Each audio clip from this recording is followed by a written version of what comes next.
It was an early November morning, the air crisp and dry. Carrying the comforting scent of freshly baked bread from the corner shop, Clara Bennett clutched the paper bag tightly, trying to preserve the last bit of warmth from the loaf her mother had asked her to pick up.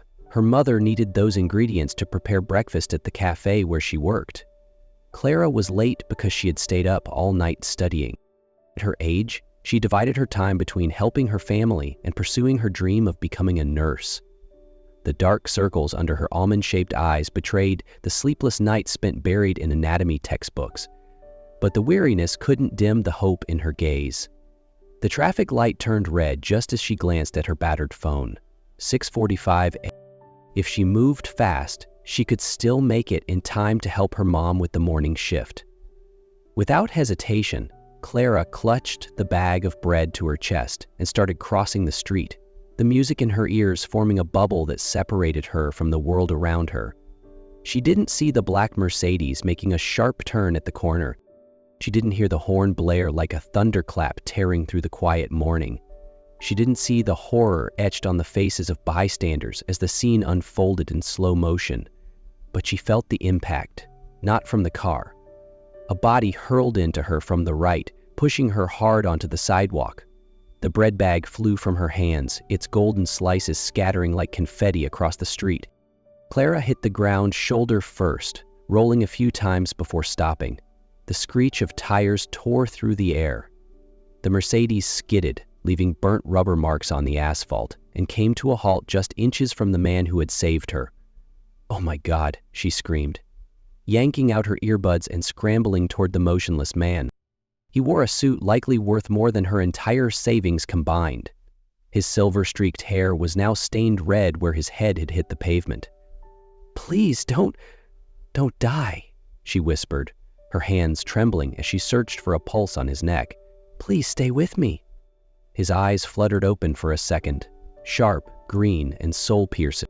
His lips moved, barely forming the words, Are you okay?" The question hit her like a slap. The man lying in blood and pain was worried about her. "Yes, I'm fine," Clara whispered, squeezing his hand. "Thanks to you. Please hang on." A faint smile crossed his lips before his eyes closed again. "It'd be better if the one lying here was me." The crowd had started to gather. Someone shouted that an ambulance was on its way. The Mercedes driver, pale as a ghost, mumbled something about brake failure and blind spots. But Clara could only stare at the stranger's face, at the lines that hinted he used to smile a lot, and the gold ring gleaming on his left hand. There was a calm radiating from him, even in pain. The sound of sirens grew louder in the distance. Clara took off her jacket, the only new thing she owned, and placed it under his head to help stop the bleeding. "Does anyone know who he is?" she asked desperately, looking around at the crowd. "Someone must know who he is."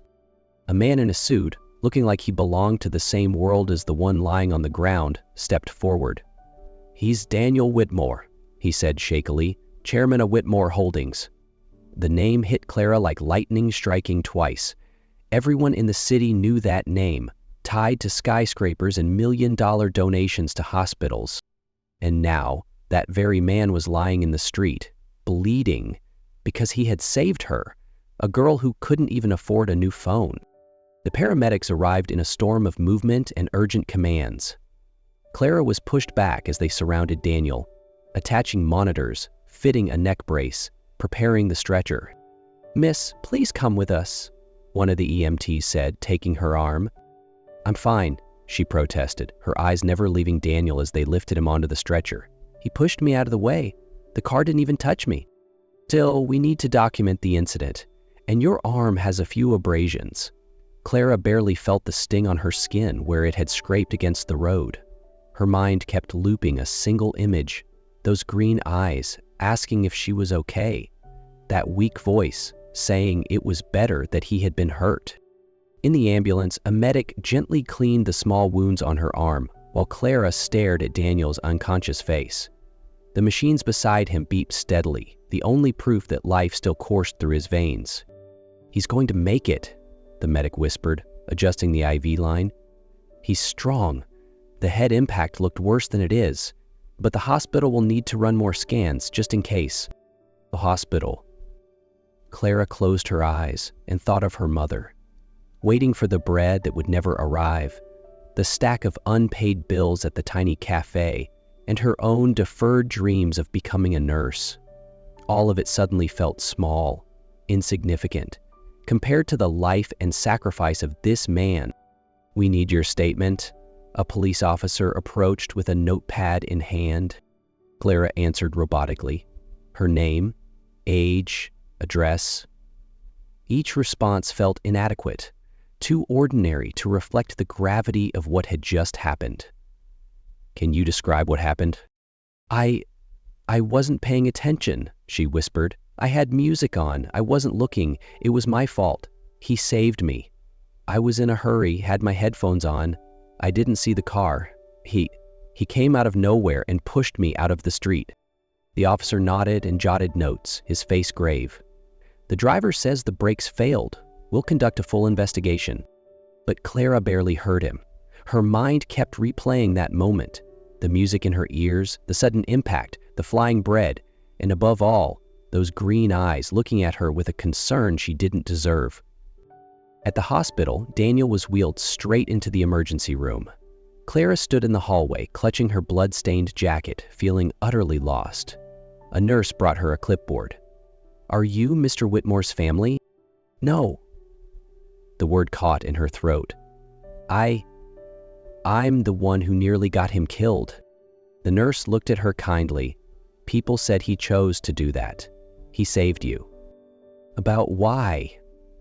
The question came from somewhere deep inside her. "He didn't know me. He owed me nothing. Why would he risk his life for a stranger?" "There are people like that," the nurse said softly, "kind enough to do the right thing without needing a reason." Clara sank into a chair in the waiting room, her legs finally giving out after hours of trembling. She pulled out her phone and called her mother. "Mom, I'm sorry. There was an accident. I'm at the hospital."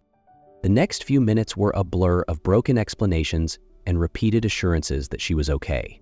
When the call ended, she realized tears had been silently streaming down her face. A doctor appeared, his expression serious but not worried. "Were you the one who accompanied Mr. Whitmore in the ambulance?" Clara stood up quickly. "Yes. How is he?" "He's stable. The head wound needed a few stitches and he has a fractured rib, but given the circumstances, it's miraculous it wasn't worse." "Can I see him?" Clara's voice was pleading. "He's sedated for now, and technically only family are allowed in." "Please!" Even Clara was surprised by the urgency in her own voice. "I just want to thank him, to let him know his sacrifice wasn't for nothing." The doctor's expression softened. After a moment of silence, he gave a small nod. 5 minutes, room 1003. The hallway leading to room 1003 felt like the longest walk Clara had ever taken. Each step brought her closer to the man who had changed her entire fate, with a single act of courage. As she stepped into the room, the steady beeping of the heart monitor echoed like a fragile reminder of life. Daniel lay motionless, connected to an array of vital monitoring devices. White bandages wrapped around his head and bruises had already started turning a deep purplish blue across his face. Clara quietly approached the bed, carefully taking his hand. It was a strong, calloused hand, proof that even as a wealthy man, he was no stranger to work. "Thank you," she whispered, knowing he couldn't hear her yet. "I don't know why you did it, but thank you. My life now belongs to you." And as the first rays of morning light spilled through the hospital window, Clara made a silent promise to herself. She would live a life worthy of that sacrifice. She would find a way to repay this man with everything she had. The private hospital wing looked more like a luxury hotel. Clara subtly adjusted her simple dress, painfully aware she didn't belong in a place like this. 3 days had passed since the accident, and every morning she found a new excuse to return. To make sure Daniel was still alive, still breathing. "Excuse me, miss," said the receptionist, her voice polite but guarded. "This area is for Mr. Whitmore's family only." Clara clutched the canvas bag to her chest. A container of warm chicken soup nestled inside, made by her mother. Despite their modest means, her mother had insisted, "Any man who saves my daughter deserves something made from the heart." "I'm his niece," Clara said, the words catching in her throat. She wasn't used to lying, but her need to see him outweighed her need for honesty. The receptionist checked the list. "I don't see your name on the family registry." Clara swallowed hard. "I live abroad. I just arrived when I heard about the accident. Please, just a few minutes." Perhaps it was something in her eyes or the sincerity in her voice, but the receptionist sighed and lowered her tone. "Room 1003. But if anyone asks, I never saw you." Clara's heart pounded as she walked down the hall. Nurses passed her without question. She had begun to blend into this world. "Room 1003. The door was slightly ajar. Daniel lay in the bed, his face turned toward the morning sunlight streaming through the window. The monitors continued their rhythmic beeping. The bandages on his head were fewer than the last time she'd seen him. "Hi," she whispered as she stepped in. "It's me." She moved closer, studying his face. The bruises had started to fade, a sign his body was beginning to heal. A sleep medical monitor displayed his heart rate, numbers Clara was beginning to recognize thanks to her nursing studies. "I brought you soup," she murmured, placing the thermos on the bedside table. "My mom made it. She says chicken soup cures everything, though I'm sure you're used to far fancier meals." Her eyes rested on the gold ring still gleaming on Daniel's left hand. A wife. Why hadn't she seen her during the past few days? The news had once said he was widowed, but that ring, proof of a love once real, made Clara's chest tighten. "I should be studying right now," she said, with a faint, self-conscious smile, taking the seat beside the bed. "There's an anatomy exam next week. But I can't concentrate until I know you're okay." Her fingers hovered near his hand before pulling back. Who was she to touch him? The reason he lay here was her. "The doctors say you'll recover," she said quietly. "But the blow to your head was strong. Your brain needs time to heal. Time you should be spending running an empire, not lying here because of me." Tears welled up, hot and unrelenting. "Why? Why did you do it? I can't even afford your hospital bills, let alone repay your kindness." Footsteps echoed outside, voices approaching. Clara stood quickly, wiping her tears. "I'll come back tomorrow," she whispered, "and the day after that, and every day until you wake up so I can thank you in my own words." The following days became a ritual. Clara arrived early, often before her classes began. Each visit came with a new excuse. Sometimes she claimed to be his niece, other times a distant cousin, or an old family friend. Gradually, the nurses began to recognize her and let her pass without question, offering small, knowing smiles. Clara spoke to Daniel, even though he was still unconscious. She told him everything, about her dream of becoming a nurse, about her mother and the struggles at the cafe, the books she was halfway through, the victories and setbacks in her daily life. Sometimes she read aloud pieces from the financial news, figuring he might want to stay updated on the world he once ruled, even now, lying still and silent. One morning, as she recounted her latest anatomy class, she noticed the faintest flutter of his eyelids. Clara held her breath. "Mr. Whitmore." She leaned in closer, her heart pounding. "Can you hear me?" His eyes slowly opened, those deep green eyes regaining focus, landing on her face. In that instant, the world seemed to stop. "Breathe, Angel," he whispered, his voice hoarse from disuse. Tears streamed down Clara's cheeks, hot and filled with relief. "You're awake. Oh my God, you're really awake." "I'll get a nurse."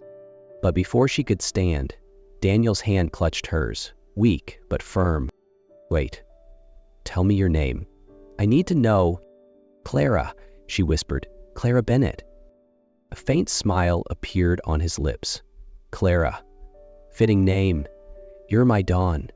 You brought me back to the light." She shook her head, guilt pressing down on her chest. "No."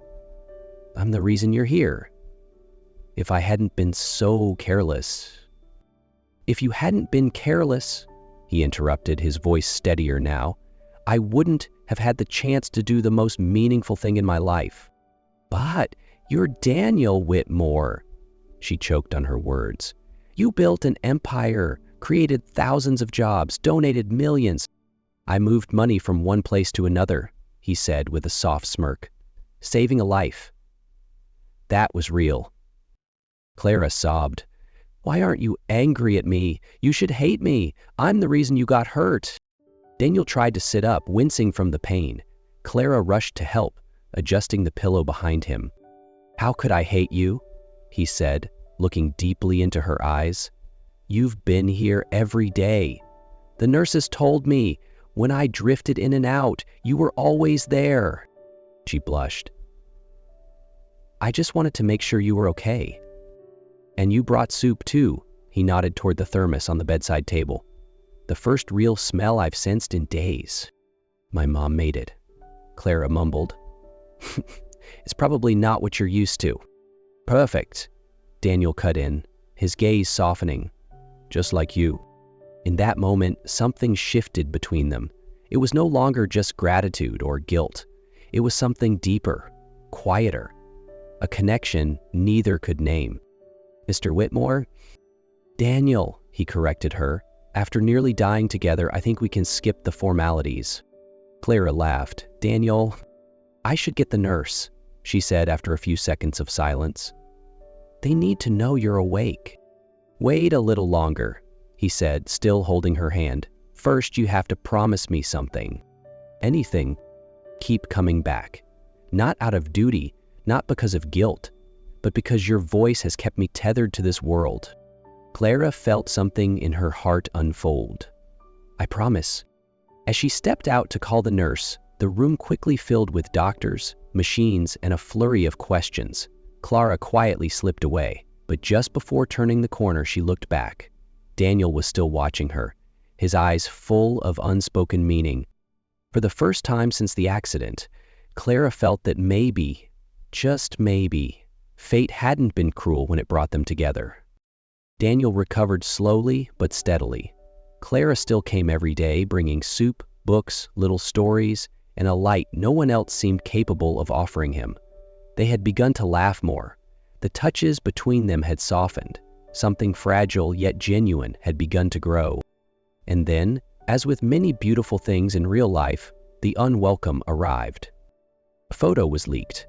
Clara, leaving the hospital, her head slightly bowed, carrying her soup in a worn paperback.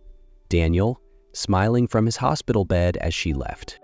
The headline on a viral news site read, Billionaire Daniel Whitmore and the Mystery Young Woman, a romance born of accident? Public reaction exploded. How old is she? Clearly a gold digger. He must be desperate since his wife passed. Clara read those words while waiting in line to buy bread for her mother. Her vision blurred.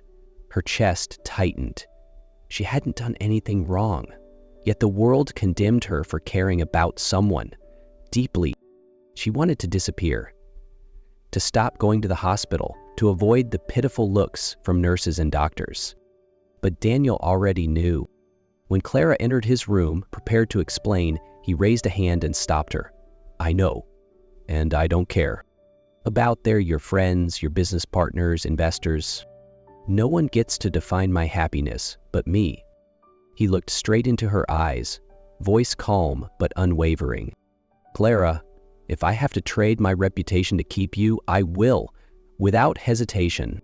She sat beside him, heart racing. The world outside may have been falling apart, but here, in this white-walled room, in the warmth of unjudging eyes, something sacred was taking root. 2 days after the media storm, Daniel requested his lawyer to visit the hospital. Clara assumed he wanted to issue a statement to the press, but the truth left her speechless. I want to create a scholarship foundation, Daniel said, eyes locked on hers. In my wife Helen's name. Clara sat frozen. She always wanted to help young people like you, those with dreams but no means. The lawyer placed a folder on the table.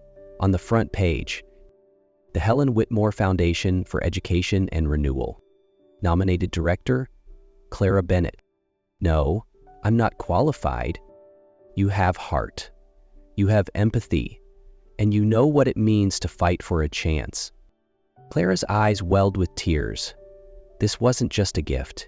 It was faith. A way for Daniel to show that his feelings weren't impulsive. They were built on recognizing her true worth. From that day on, public opinion began to soften. Their story shifted from scandal to inspiration. Hospital staff, once wary, now greeted her with warm smiles. In a quiet afternoon moment, Daniel took Clara's hand and whispered, "True love doesn't need defense, it needs conviction." She nodded. For the first time, there was no fear, no second-guessing, only trust, and a foundation laid not from wealth, but from belief and sacrifice. That night, Clara returned to the hospital later than usual. She didn't know why, only that something in her heart pulled her back. Daniel sat in the chair by the window, staring out into the darkness, as if listening to the whispers of the past. "I knew you'd come back," he said without turning. "I could feel it." Clara let out a soft laugh as she stepped closer. "I wasn't planning to, but I couldn't sleep." Neither could I. She sat beside him in silence. The room was bathed in dim light, the only sound the gentle rhythm of the heart monitor, like a slow lullaby. "I've been slowly dying since Helen left," Daniel began, voice low. "Work, accomplishments, it was all a shell. You make me feel alive again." Clara turned away, eyes shimmering. "I'm scared," she confessed.